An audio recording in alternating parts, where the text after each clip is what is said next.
é uma responsabilidade muito grande. A gente tá encampando o sonho de uma geração e a gente não pode falhar. Então eu tô aqui com esse sonho aqui para carregar. Eu queria começar então para você fazer uma análise para a gente, econômica, sociopolítica, sei lá, a mais abrangente possível daquele Brasil que você tinha no Vem Pra Rua, que é esse início, né, o pontapé inicial, para o Brasil que a gente tem hoje. O que mudou, o que continua igual? Bom, por exemplo, uma análise de 2014 pra cá, né? Isso. Em certa medida, as pessoas saíram em 2013. Você tava com quantos anos? Eu tinha 29, 30 anos quando eu comecei o MBL. Tá. Eu era um dos mais velhos. O Kim tinha 18, 19 anos. Moleque, né? Moleque. Mundo, E as pessoas saíram às ruas em 2013. E em 2013 era assim uma revolta contra o sistema. Já faz muito tempo. Parece que ela começa... não tinha cor ideológica. É. Até começa com a esquerda, mas ela não tinha sim. cor ideológica. Ela começou como um fenômeno. Esse fenômeno toma as ruas do Brasil para mostrar assim, nós estamos com raiva de algo que a gente não sabe descrever. Quando o MBL surge, aí já em 2014, a gente direciona, não, esse governo é um governo corrupto, há um escândalo de corrupção gigante que a Lava Jato está descobrindo, e nós precisamos derrubar esse governo e administrar o Brasil com novas ideias. Aí sim surge o que a gente chama de direita online. Aí tinha o Olavo de Carvalho, que era um pensador, você tinha o Bolsonaro, começava a surgir, indo lá no programa da Luciana Gimenez, com os memes dele e tal. Então muita coisa começou a surgir. A gente derruba Dilma Rousseff, entra o Michel Temer. À época, a gente apoiou duas grandes propostas, uma foi a reforma trabalhista, outra PEC do teto. A gente tentou apoiar à época uma reforma da Previdência, para o Brasil já mudar a lógica econômica dele. Se tivesse passado aquela época, o Brasil já estava em outra posição econômica, à época, para poder encarar as crises que vieram depois. Mas o Bolsonaro ganhou, havia por parte das pessoas uma grande esperança no Bolsonaro. O Bolsonaro, ele transformou toda aquela esperança em mudar um país em culto à personalidade dele. Porque o Bolsonaro é um homem muito simples. Ele é até gostável, é um cara engraçado. Mas ele não... Simples no bom sentido ou no mau sentido? No bom e no mau sentido. A questão é a seguinte, ele quer mostrar o tempo todo que ele é uma pessoa comum. Mas pra você ter feitos extraordinários, você precisa ser uma pessoa com qualidades extraordinárias, que são qualidades incomuns. Se você põe uma pessoa incomum pra fazer uma cirurgia no seu cérebro, essa pessoa vai fazer uma besteira, ela não tem qualidades especiais. O Bolsonaro nunca teve essas qualidades, as pessoas gostavam dele por ele ser simples, por ele ser engraçado. Ok, só que quando ele precisava lidar com crise, ele não sabia o que fazer. E mais, ele tinha preocupações com os filhos, se o filho corrupto aqui ou o filho corrupto ali, ele iria se dar mal, então ele precisava proteger. Na prática, ele traiu essa esperança das pessoas e a gente se manteve brigando. E acho que você fez muita cobertura desse período, 2020, 21, 22. E ele perdeu a eleição pro Lula, como era esperado. E aí vem um governo de esquerda e a gente volta, e isso que a gente amarra todo o ciclo. A gente volta pra 2015, quando a Dilma ainda estava no poder. A gente volta assim, como é que pode o PT ter retornado ao poder, mesmo o PT ter sido chutado pelas pessoas às ruas em 2016, 17, 18? É porque naquela época, em 16, 17, 18, tinha uma coisa que a gente não tem mais hoje. Tinha esperança que o Brasil dava pra ficar diferente, então as pessoas saíram às ruas, porque elas acreditavam que se tirasse o PT do poder, dava pra ter algo diferente, e as pessoas defendiam pautas e não cultuavam uma pessoa. Então quando a gente defendeu pauta, a gente defendeu a Lava Jato, o impeachment da Dilma, reformas, prisão do Lula, e tudo isso aconteceu. Quando os brasileiros passaram a apoiar apenas a pessoa, que era o Bolsonaro, o Brasil perdeu. A Lava Jato acabou, o Lula voltou, e aí a gente tá hoje com o Brasil sem esperança nenhuma, a ponto de ter o maior escândalo de corrupção da nossa história acontecendo agora, que é basicamente o escândalo do Banco Master, e ninguém quer sair às ruas, porque ninguém acredita mais em nada. E esse é um momento que o Brasil não tem nenhuma esperança. O brasileiro, ele perdeu esperança em absolutamente tudo. Especialmente as pessoas com mais de 30, 40 anos. Sinto isso, as realmente. pessoas da minha geração. Da sua geração também. Na minha geração. Porque é uma também. geração que o Brasil não se realizou. A gente passou umas 3 levas de agora vai. Depois do tempo você fala, quer saber? Muda governo, entra governo, é a mesma coisa. Isso. E é ruim isso. Esse Muito sentimento ruim. é ruim. É muito ruim, porque não aconteceu. O Brasil não aconteceu E pra a minha gente geração. tinha oportunidade. Lógico. Imagina um cara, eu tô com 42 anos. Um cara da minha geração achava assim, eu vou fazer a faculdade, estudei, fiz a faculdade, vou arrumar um trampo, vou crescer na empresa, talvez mude pra outra pra ter uma promoção, vou comprar uma casa, casei. Não aconteceu isso. Não aconteceu. Essa geração minha, já em 2008 teve uma crise, então teve a crise mundial em 2008, o Brasil teve uma outra crise em 2013, 14, 15, crise econômica, então essa pessoa perdeu tudo, aí quando viu esse cara que fez a faculdade tá tendo que fazer Uber pra sobreviver. E aí ele, não, agora é Bolsonaro, agora vai, aí não foi. Aí volta o Lula e fala, vou te dar uma picanha. Picanha? E não teve picanha nenhuma também. Então esse cara acha que viver no Brasil é uma desgraça. E aí o que tá acontecendo? As pessoas estão indo embora do Brasil. O Brasil, que sempre foi um país de imigrantes, um país assim, especialmente se você é do centro-sul do Brasil, você provavelmente vai lembrar que seu avô ou sua avó veio de algum lugar diferente do mundo. Hoje não é mais assim, o brasileiro vai embora. O brasileiro tá procurando emprego em outros lugares. E isso tá acontecendo porque as pessoas perderam a esperança do Brasil. Aí são piadas, o Brasil é um bostil, o Brasil não vai dar nada, ou o Brasil é um cachorro caramelo. Aí o PT se aproveita disso. Não, é a soberania com o cachorro caramelo. Pô, cara, a gente não é isso. A gente perdeu essa energia vital que poderia fazer a gente ser uma das grandes potências do mundo. E aí o que eu tô tentando fazer? Eu acredito muito. Eu sou meio louco nesse sentido. Cara, o Brasil tem tudo pra ser um dos 5 maiores países do mundo. E por que tem tudo pra ser? Esse é o cálculo que eu jogo pra todo mundo que é negativo. O Brasil tem um monte de problema. A gente tá com uma janela de oportunidade incrível aí pela frente. Exatamente, Vilela. Exatamente. Terras raras. O Brasil, antes de eu chegar na Terra rara, o Brasil tem um dos maiores territórios do mundo? Sim. Assim como a Austrália, assim como a Rússia, assim como os Estados Unidos, assim como a Índia, assim como a China. Mas tem uma diferente. Calma, vou chegar aí. 2, o Brasil tem grande população? Sim, tem mais de 200 milhões de habitantes. 3, o Brasil tem uma economia grande? Deveria ser maior, mas é top 10. Então, das grandes nações do mundo que dão um checklist nisso aí, são poucas que vão chegar nesse enquadramento.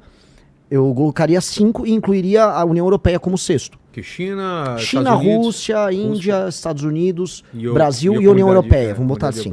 Então, o Brasil deveria jogar nessa liga. Essa é a liga do Brasil jogar. Além de tudo, o Brasil tem energia disponível abundante, de todas as matrizes, especialmente as mais limpas. Isso inclui urânio, isso inclui energia nuclear, que não tem que ter tabu de falar em usar. O Brasil tem terras agricultáveis. Não é igual, tem um grande pedaço aí da Groenlândia. Você não vai plantar na Groenlândia. A gente tem recursos hídricos abundantes. A gente tem petróleo. A gente tem um clima quente que permite que você tenha, por exemplo, 2 safras no ano. Ou seja, o Brasil é um país abençoado nesses termos. Água, demais. Descobriram debaixo da Amazônia água por não sei quantas décadas aí para a humanidade. Então, onde eu vou chegar? Em condições normais de temperatura e pressão, se a gente não se sabotar, a gente é top 5 no mundo. Agora, se você perguntar para qualquer brasileiro se o Brasil é hoje uma nação que tem condição de sentar na mesa com os grandes, as pessoas vão dar risada. A gente acha que a gente é ridículo, que a gente é um país eco. Pois bem, a gente precisa de um plano. O problema do Brasil é um problema de liderança. É como se a gente fosse um time de futebol que tem bons jogadores, mas o técnico é um imbecil. E este é o grande problema do Brasil. Nós escolhemos a pior comissão técnica assim, possível. E em todos os termos, não estou falando só do Lula, do presidente da República. Eu estou falando, por exemplo, que o Tribunal de Contas da União, ou nomeações para órgãos que as pessoas nem sabem o nome, vão ser feitas por figuras que vêm dos piores estados em termos de administração do Brasil. O que eu quero dizer? O Maranhão, o Amapá, o Acre, que são lugares mal administrados. Os lugares onde tem muita corrupção, onde uma parte dos municípios não se sustentam, eles mandam mais do que São Paulo. E aí os lugares mais mal administrados colocam os políticos que mandam em tudo. Então, tem algum sentido em eu pegar, por exemplo, montar a comissão técnica da seleção brasileira com jogadores que estão na Série C, que foram rebaixados? Com um técnico, com massagista, com fisioterapeuta? Não faz sentido. Mas é o que a gente faz na política. Então, um estado... Eu visitei o Maranhão. Beijo pra todo mundo do Maranhão, vocês sabem que eu tô falando verdade. A galera do Maranhão sabe que eles são administrados pela pior classe política do Brasil. Dito isso, eles mandam muito mais do que administradores públicos e políticos e lideranças de estados mais bem administrados. Santa Catarina, por exemplo. Então, o que faz com que o Brasil ele seja tão desequilibrado? Nós temos um sistema político antigo que ele valoriza a ocupação de espaço e não a entrega de resultado. E a população, e aqui eu vou perder voto, mas vamos lá, aqui nós temos que... Tô no Vilela, cara, tô em casa, aqui eu vou falar o que eu penso mesmo. A população não sabe avaliar. E onde eu rodo no Brasil, a população não sabe avaliar. Culpa do que é isso? Diversas razões. A população não sabe avaliar que é importante para ela ter saneamento básico. Essa é a primeira coisa, porque é uma obra que fica debaixo da terra. Ela sabe que tem esse problema. Não sabe. Por que isso não reverte no voto? Porque ela não sabe. Não, mas ela sabe Não que tá sabe, uma merda aqui. não sabe. Vilela, ela não sabe. Ela sabe que ela não tem segurança. Ela não... Segurança sim. Mas saneamento básico não. Você acha que não? Não. Vou dar exemplo, coisas que o cidadão não dá valor na hora de votar. Você perguntou pra galera qual é o problema daqui. Quando você está num lugar que não tem saneamento básico, as pessoas nem sabem que elas precisam ter saneamento básico. Não tá na imaginação delas. O valão de esgoto tá do lado da casa delas e ela tá tão acostumada com aquilo que aquilo é a vida dela. A vida dela tem um valão de esgoto, faz parte. Que o lixo largado na rua, toda a rua vai ter um lixo largado. Então quando essa pessoa sai do estado dela ou da casa dela, da rua dela, humilde, ela vai, por exemplo, vamos dar um exemplo, o cara saiu do interior do Maranhão, e aí ele foi pra uma cidade de Santa Catarina que é mais bem cuidada. Ele nem compreende o que tá acontecendo ali. Porque aquilo tá fora do escopo de imaginação dele. Que é mais ou menos parecido quando a gente, que é de capital, vai pra outro país. Exato. Fui pra China agora e você vê as ruas tão limpas, com tanta gente na rua, você fala, cara, como podia ser assim no Brasil? Exato. Então, as pessoas não imaginam. É um problema de imaginação. Outra coisa, eu falei, um saneamento básico, ninguém dá valor. Só que eu sei esse problema. Eu rodei o Maranhão, e aí eu já tinha falado, Renan, aqui tem muito problema de saneamento, cuidado pra tomar um suco, que eles vão bater com a água da torneira, ela vai no fundo vindo do poço, que vai pegar um lençol freático, num lugar que não tem saneamento. Doença. Toda minha equipe pegou diarreia. Todo mundo. Tomando, às vezes, um suco, ou você pediu uma Coca-Cola, pediu um gelo. O gelo foi feito ali no... Aí você pegava. E a população, infelizmente, acaba se acostumando, porque a população foi tratada como bicho a vida inteira. A população não foi respeitada a vida inteira. Aí essa população migra para outros lugares. Aí você tem esses conflitos regionais. A galera vai de Goiás, tá me ouvindo, a galera de Santa Catarina, a galera do Paraná. Começa a receber migrantes de outros lugares. Os migrantes não estão adaptados ao modelo de vida deles. E dá briga. Dá briga. Porque eles vêm com um sistema cultural em que eles não foram tratados como cidadão. Então a gente tem que entender assim. O eleitor não dá bola para saneamento básico. O eleitor não dá bola para educação. Nenhuma. O eleitor não dá valor para educação. A educação não faz parte nem de longe da decisão de voto do eleitor. A educação não é considerada um valor intrínseco pelo eleitor. E deveria ser o principal. É lógico, mas as pessoas não entendem, porque a maior parte das pessoas nos lugares mais humildes, quando ela vive, ela entende assim, a escola já era ruim. A vida dela, ela passa pela escola, a vida dela não melhorou naquilo. Ela não entende que aquilo é uma mola propulsora. Quando vieram pessoas de outros países, imigrantes pra cá, que vieram de culturas em que a educação já era dada em alguma medida como valor, eles deram mais valor e levaram vantagens nisso. Eu dou sempre o exemplo da minha mãe. Quando eu era criancinha, eu me alfabetizei muito rápido. Minha mãe me ajudava, ela sentava. Minha mãe era uma mulher de classe média, jovem, meu pai trabalhava, ele era um cara de classe média, ambos tinham se formado, tinham estudado, e minha mãe eu tive o privilégio de ter minha mãe me ajudando quando era criança. E outras crianças não tiveram esse privilégio, porque a mãe, às vezes, era uma mãe solteira, não tinha grana pra bancar isso, precisa trabalhar, precisava ralar. E ao mesmo tempo aquela mãe não entendia como eu cobro a escola pro meu filho ter uma educação melhor. Muitas mães, quando falam em escola, ela fala merenda. Por quê? Porque ela quer saber se o filho dela tá comendo. Então, o ato dela de não dar valor não é que ela é uma pessoa ruim, é porque ela não tem o critério de avaliação na cabeça dela. Uma coisa que as pessoas sentem, saúde, a fila do SUS. Aí sim a pessoa sente, preciso fazer um exame e demora muito tempo pra sair meu exame. Precisa ser às vezes em outra cidade, às vezes eu tô numa cidade pequena, preciso ir pra outra cidade, não tem transporte pra ir pra outra cidade. Demora pra fazer o exame, demora pra conseguir uma cirurgia. Que é o famoso problema de acesso que tem no SUS. Então na saúde o pessoal olha, transporte o pessoal também olha, porque é uma coisa que afeta ela, vou pro trabalho, ou o transporte tá caro, ou o transporte tá demorado, ou o transporte tá ruim. Mas no geral, nos lugares mais humildes, boa parte dos problemas não são avaliados como importantes. E aí o político entende. E o que o político faz? E essa é a lição que eu tive de Brasil. A maior lição que eu tive.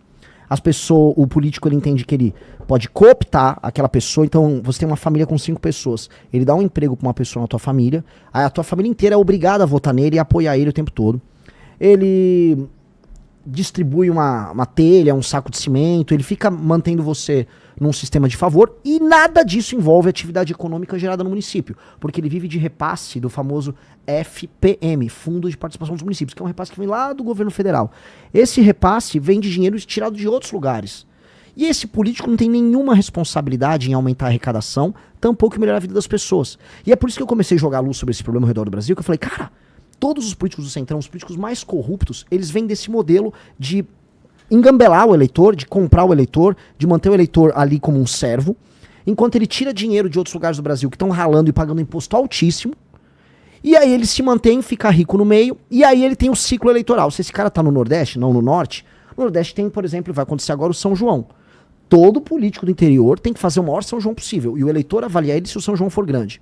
No resto dos lugares, são os grandes shows, por exemplo, festa da prefeitura. A prefeitura fez aniversário, aí você traz o Natanzinho, traz o Wesley Safadão, e traz vários desses cantores, e aí o público avalia, meu prefeito é bom. Aí o Safadão chama o prefeito lá, aí o prefeito dança. Cara, isso não dá. Aí você tem, sei lá, mais de 2.000 cidades no Brasil que vivem disso. Pão e circo. É um pão e circo com muita pobreza, IDH baixíssimo e baixa atividade econômica. Em última instância, Não só por conta disso, por conta de outras coisas, mas isso faz também com que outros lugares no Brasil acabem pagando uma alíquota de impostos muito alta para sustentar essas transferências para outros estados e municípios e também para sustentar a máquina do governo, a máquina, a grande máquina com seus milhares de juízes, com seus milhares de promotores, com seus funças que ganham salários acima da média, com super aposentadorias. E você tem que sustentar toda essa máquina que redistribui dinheiro que não funciona. E aí fica a pergunta, desde a Constituição de 88 tem todos esses instrumentos de distribuição de recursos. Se for puxar ainda, vamos dizer, o Pacto Federativo, os investimentos para diminuir a pobreza no Nordeste, Sudene e tal, a gente está lá desde os anos 50 falando em fazer isso. E a desigualdade regional não diminuiu. Então a gente tem que mudar a lógica. E quando eu olho e eu estudo a lógica, ou seja, quando a gente estuda história, o que a gente percebe? Que você tem uma classe política que é horrenda, que é a pior classe política possível, administrando os lugares mais humildes e que não larga o osso. E eles se aliam com a esquerda, com a direita, com quem for, que é o famoso centrão. E se a gente quiser resolver centrão, se a gente quiser resolver STF, se a gente quiser tornar, aí sim, o Brasil que eu falei que tem que ser uma das 5 maiores nações do mundo, a gente vai ter que resolver esse problema. Porque rodando o Brasil, tomando uma surra de Brasil, vamos botar assim, você percebe que boa parte das nossas discussões são sobre outras coisas. E não sobre isso. E isso é o essencial. Isso é o verdadeiro tema de Brasil. Eu mesmo, cara, eu como liderança de movimento, eu achava que, pô, tem outro tema aqui. Cara, tem temas bem mais importantes. E esse é mais importante. Esse eu percebi. Este é o maior problema do Brasil. E se a gente resolve esse problema, por extensão, a gente começa a resolver o grande problema brasileiro. Porque do jeito que tá, o mundo não vai ter clemência com o Brasil. Se você gostou do vídeo e apoia o Partido Missão, não esqueça de deixar o like e se inscrever no canal. Ajude a divulgar os projetos da Missão, compartilhe com os amigos e familiares. Te vejo no próximo vídeo.